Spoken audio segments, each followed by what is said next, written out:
विधानसभेत एरवी विरोधक विरुद्ध सत्ताधारी असं चित्र असतं। विरोधक सत्ताधाऱ्यांवर आरोप करतात, मात्र आता सत्ताधारी पक्षातील नेते सरकार विरोधात बोलू लागलेत। एकनाथ खडसे यांनी सरकारला घरचा आहेर दिलाय। एमआयडीसीच्या जमिनीबाबत 2 अधिवेशनापासून माहिती मागतोय, मात्र ती अद्यापही मिळालेली नाहीये असा आरोप करत माहिती का लपवली जातेय असा सवाल खडसेंनी उपस्थित केलाय।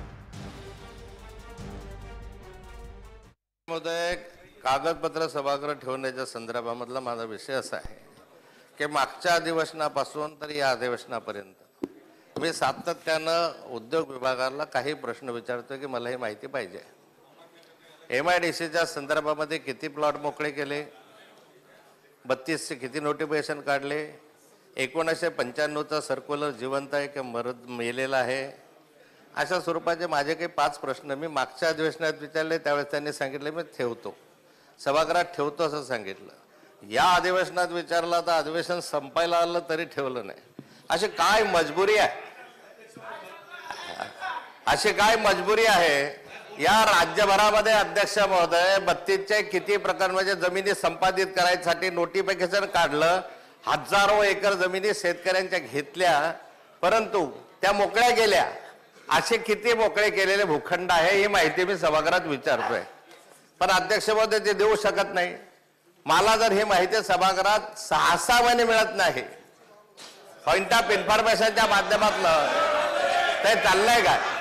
आपल्या माध्यमातून माझी विनंती आहे की ही मला या पुढच्या आठवड्यात मंगळवार बुधवारला तरी मिळेल का? नाही तर हे अधिवेशन गेलं, 1 वर्ष जर भांडून जर मिळत नसेल या ठिकाणी माहिती, तर माहिती शासन का दडवताय, काय लपवताय, काय त्याच्यामध्ये असं आहे की तुम्ही मला माहिती देऊ शकत नाही?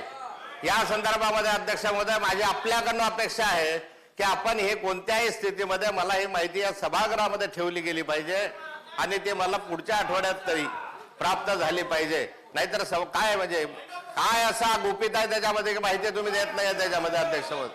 म्हणजे एका प्रकरणामध्ये अध्यक्ष महोदय ती माहिती आली की मग समजू शकेल।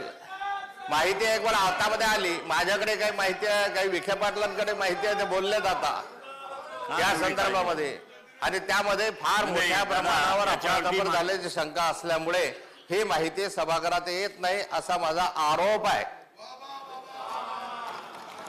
त्यामुळे मी मागितलेली माहिती मला आपण मिळवावी, आपल्या माध्यमातून मिळवावी अशी मी आपल्याला विनंती करतो।